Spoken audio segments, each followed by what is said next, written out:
वही गए वो जमाने जब लड़की को घरवाले साड़ी पहनाना सिखाकर ससुराल भेजा करते थे। अब तो अरे क्या सारा दिन ये सड़ा सा पैजामा पहनकर घुमा करती है। अरे कभी चुन्नी वाला सूट भी पहना कर। चुन्नी वाला सूट उसमें कौन सा बड़ा काम है। ये लो। राधा अंदर जाती है, पजामे के ऊपर ही कुर्ता और दुपट्टा डाल आती है। हैप्पी सासू माँ, अब तो पैजामे से कोई दिक्कत नहीं है ना। सास राधा को देखती है। हाँ कोई दिक्कत तो नहीं, लेकिन बहू तो बहू की तरह ही अच्छी लगती है ना। अरे बिंदी लिपस्टिक लगाया कर। अगले दिन राधा पजामे के ऊपर ऊंची सी साड़ी पहनकर तैयार होकर आती है। ससु माँ, चाय ले लीजिए। अरे राधा, ये क्या झोकर बनी हुई है। अरे साड़ी के नीचे से पजामा दिख रहा है। अरे तो कोई बात नहीं है ना ससु माँ, आप ही को तो बहू ऐसी चाहिए थी ना, बहू जैसी। अब मैं क्या करती। तभी वहां श्याम आ जाता है। अरे राधा, माँ के कहने का मतलब है कि साड़ी मतलब सिर्फ साड़ी। आप भी ना पागल हो गए हैं क्या। सिर्फ साड़ी तो सत्यम शिवम सुंदरम की जिन्नत अमान ने पहनी थी। अरे लोग देखते तो थे जी भर भर के, लेकिन आंखें बंद करके। कैसी बातें कर रहे हैं आप। अरे मोहल्ले वाले क्या कहेंगे ना। अरे बस बस श्याम, तू चुप हो जा। ये औरतों के बीच में मत बोला कर।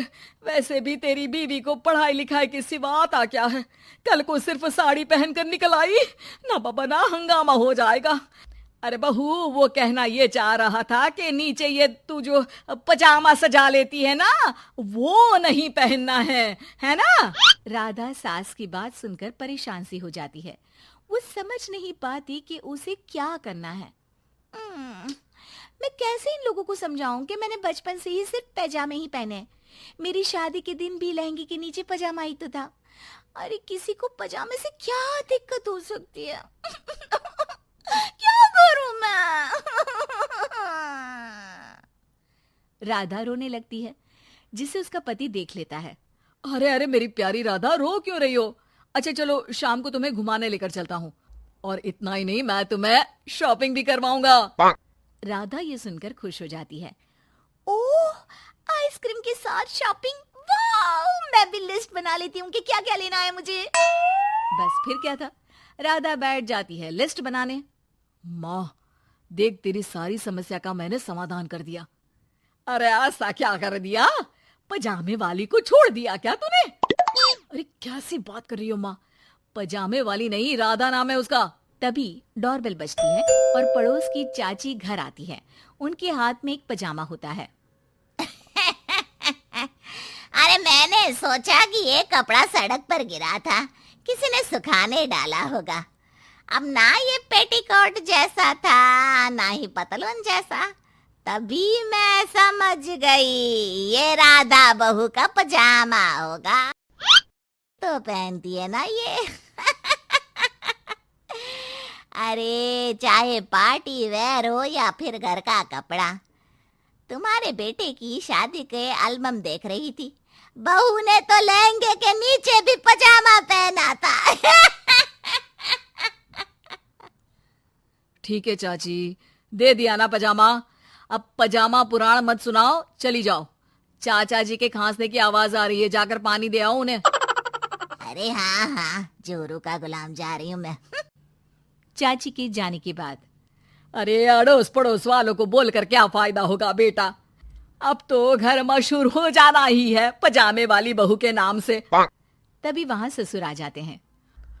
अरे वो पीछे वाले घर के शर्मा जी ने तो घर के पोस्टल एड्रेस में यही लिखना शुरू कर दिया है, पजामे वाली बहू के घर के पीछे गली नंबर 7। अरे बस बस, आ गए तुम। दुकान आज जल्दी बंद कर दी। अरे क्या करूं, ये टाइट पैंट पहनकर बैठा नहीं जाता दुकान में।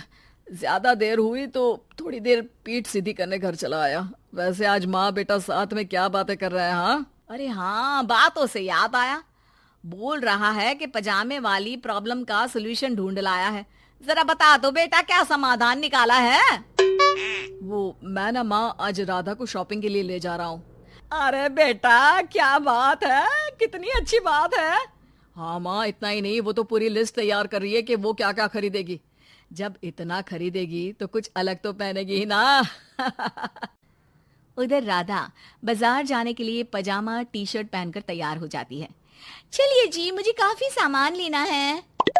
पति श्याम उसे बाजार ले जाता है, जहां राधा एक नहीं दो नहीं बल्कि 12 पजामे खरीदती है, वो भी अलग अलग रंगों के। और वो सारे पजामे लेकर घर आ जाती है। अरे आ गई बहू रानी, क्या लेकर आई हो? पिताजी ये देखिए, आपके लिए ये पजामा लेकर आई हूँ, प्योर खादी का है। पैंट लुक में इसे आप दुकान में भी पहनकर जा सकते हैं।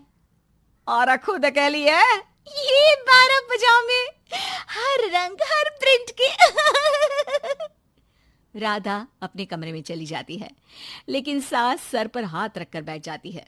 हाय रे फूटी किस्मत, भाग्य में साफ सुथरी सजी धजी बहू दिखना लिखाई नहीं है तो क्या किया जा सकता है। अरे बाजार गई भी तो क्या लेकर आई ये सड़े पैजामे।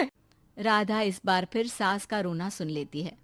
मैं क्या करूं भगवान, साड़ी में डर लगता है कि कहीं फंस कर गिर न जाऊं। माँ जी को पजामे से नफरत है, लेकिन एक अच्छी बहू होने के नाते मैं अपना पहनावा माँ जी के लिए जरूर बदलने की कोशिश करूंगी। हाँ भगवान जी।